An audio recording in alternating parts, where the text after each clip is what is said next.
আসসালামু আলাইকুম। রমজান মাস হলো আত্মশুদ্ধি, ত্যাগ ও আল্লাহর নৈকট্য লাভের মাস।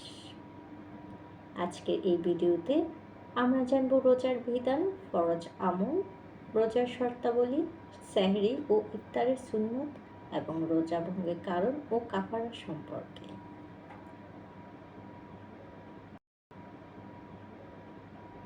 কার উপর রোজা ফরজ?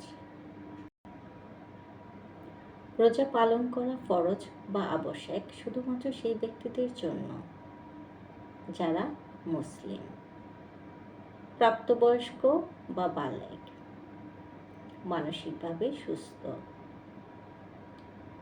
সক্ষম বা শারীরিকভাবে রোজা রাখতে পারার সামর্থ্যবান এবং নারীদের ক্ষেত্রে ঋতুমতী না হওয়া। কোরআন থেকে দলিল। হে ঈমানদারগণ, তোমাদের উপর রোজা ফরজ করা হয়েছে, যেমন ফরজ করা হয়েছিল তোমাদের পূর্ববর্তীদের উপর, যাতে তোমরা তাকওয়া অর্জন করতে পারো। সূরা আল বাকারা, আয়াত 183। রোজার নিয়ম ও শর্তাবলী। রোজার জন্য কিছু মৌলিক শর্ত রয়েছে, যেমন 1. নিয়ত করা, অর্থাৎ প্রতিদিনের রোজার জন্য নিয়ত করতে হবে, যা মনের মধ্যে করলেও যথেষ্ট। 2. সুবহের সাদেক থেকে সূর্যাস্ত পর্যন্ত পানাহার ও শারীরিক সম্পর্ক থেকে বিরত থাকা। এবং 3. আল্লাহর সন্তুষ্টির উদ্দেশ্যে আত্মসংযম বজায় রাখা। রোজার গুরুত্ব সম্পর্কে হাদিস।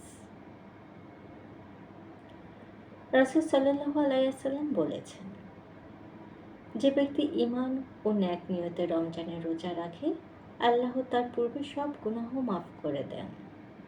বুখারী ও মুসলিম।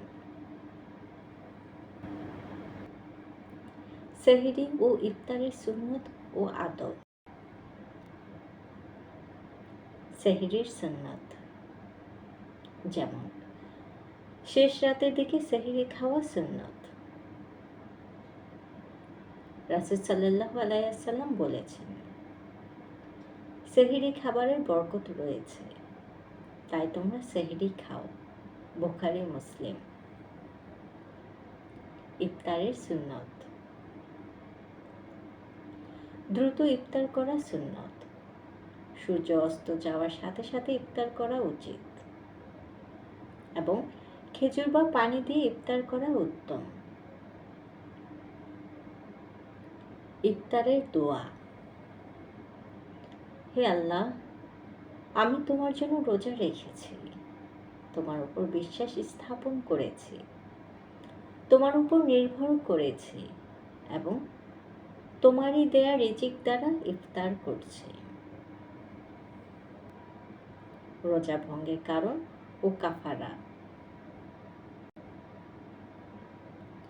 যেসব কারণে রোজা ভেঙে যায়, যেমন ইচ্ছাকৃতভাবে খাবার বা পানীয় গ্রহণ করা, ইচ্ছাকৃতভাবে বমি করা, যৌন সম্পর্ক স্থাপন করা এবং হায়েজ বা নিফাস শুরু হওয়া।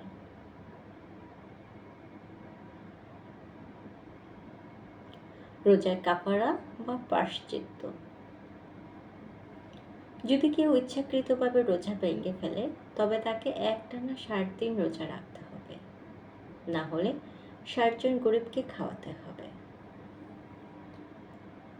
হাদিসের প্রমাণ। যে ব্যক্তি রমজানের রোজা ভেঙে ফেলবে, সেজন্য একটি গোলাম মুক্ত করে অথবা একটানা 60 দিন রোজা রাখে অথবা 60 জন দরিদ্রকে খাওয়ায়। মুসলিম।